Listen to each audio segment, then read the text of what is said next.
Salut les gars, c'est Artus et Nico. Et aujourd'hui on fait une vidéo qui est pas putaclic. Parce qu'on n'est pas des putes. On aime les clics. Donc aujourd'hui le thème de la vidéo c'est être un entrepreneur gay. Et j'ai dit entrepreneur, pas juste youtubeur. Être entrepreneur en France c'est déjà pas simple, mais entrepreneur gay, c'est un petit peu plus compliqué. Déjà c'est le manque de support des institutions. Ouais. Institutions et des banques. Donc nous notre société est au Crédit Mutuel. Et une fois on a juste voulu changer le siège, mais de 2 villes quoi. Oui, pour se rapprocher du siège social, ouais. Justement, et donc et être vraiment à 15 km de notre ancienne agence. Et alors là, il fallait vraiment montrer patte blanche. Hein. Ouais. Il fallait redonner nos CV, enfin vraiment la totale. Nos CV pour notre société. Et on a eu le droit à tout le discours sur le mariage gay, qui à l'époque n'était pas encore autorisé. Mais bon, lui, il est ouvert, hein. Il a un ami qui vend des crèmes. Bon, et puis c'est pareil, aller à la BPI et chercher un prêt pour un projet gay. Ouais. Si tu tombes pas sur quelqu'un de gay à la BPI, ça va être compliqué quand même. Ensuite, il y a le fait que la communication est quand même plus restreinte. Bon, bien sûr, si vous ciblez les gays, c'est déjà une communauté restreinte. Du coup, les médias sur lesquels on peut annoncer sont quand même peu nombreux. Voilà. Et puis, bah, c'est une communauté, mais bon, avec beaucoup de niches différentes. Donc en fait, au final, on peut s'adresser qu'à une petite partie d'une petite partie de la population. Et donc, c'est pas simple. Il y a aussi les difficultés, en fait, quand tu es en couple et que tu es entrepreneur. Parce que bah, tu as les difficultés forcément des couples hétéros aussi qui sont entrepreneurs. Donc tu travailles tout le temps, tu as des moments de morale. Un peu bas, il est compliqué, c'est dur de gérer ça à deux. Voilà. Si vous êtes en couple avec un entrepreneur, faudra pas être étonné, il y aura pas forcément énormément de temps à vous accorder. C'est pas simple. Il n'y a pas de vraie communauté d'entrepreneurs gays. Non. En tout cas pas en France. Non. Et puis si on a un début de communauté en plus, ce sera qu'à Paris, enfin voilà, c'est très limité. Et du coup, c'est vraiment dur de se sentir soutenu. On se sent un peu seul contre tous. Et en plus de ça, la communauté gay a tendance à être un peu à gauche, et une partie de cette gauche-là a tendance à ne pas comprendre même le monde entrepreneurial. C'est même pas qu'on n'a pas de soutien, c'est que c'est des gens qui naturellement vont mettre contre nous. Ouais, enfin, une communauté qui a du mal à comprendre l'économie. Forcément, elle n'est pas vraiment pour l'entrepreneuriat. Le soutien des proches aussi est aussi limité.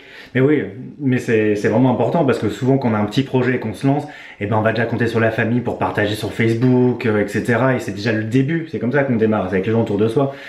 Bon bah quand c'est un projet vraiment gay, on va pas, voilà, ma mère, ma tante, ma soeur, on va pas forcément partager. Bon, ta mère elle le ferait. oui, elle le ferait, mais voilà. Mais c'est pas, enfin c'est qu'il y a peu de chances que ça touche du coup un public intéressé. Donc du coup on est vraiment seul pour démarrer. Oui, parce que du coup, par exemple, nous qui faisons de la lingerie sexy pour hommes, bah, ça a été très compliqué. Bah, mon père veut toujours pas dire ce que je fais à tous ses amis. Pourtant, ça fait 10 ans qu'on a notre société. Il y a aussi trouver les bons employés. Parce que du coup, il faut qu'ils soient un peu ouverts s'ils sont hétéros pour travailler pour une boîte gay. Voilà.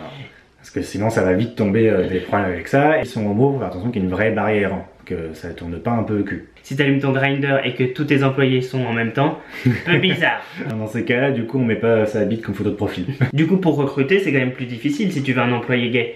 Parce que tu peux pas aller à la NPE. Bon, alors moi, je veux donc qu'il soit Bac+5, je veux un community manager, mais qu'il soit gay. Voilà. Là, on va dire. C'est pas vraiment dans les cases à cocher comme au Pôle emploi. Ce serait de la discrimination. Mais oui. Et pour finir, ce qui est pas évident, c'est que notre communauté, c'est qu'elle est quand même, elle juge facilement. Du coup, parce qu'elle se veut, une partie en tout cas, se veut quand même assez pointue, assez en avance, un peu pour s'opposer du coup à la masse hétéro. Et du coup, c'est pas évident d'exister là-dedans parce qu'on va vite être descendu, critiqué. Enfin voilà, c'est pas évident. Ils ont beaucoup d'opinions. Il y a beaucoup d'opinions dans notre communauté. Et c'est pas une communauté qui va vraiment tous soutenir quand même. La communauté gay fait très important à sa morale, et comme il y a autant de morale que de gays, c'est compliqué.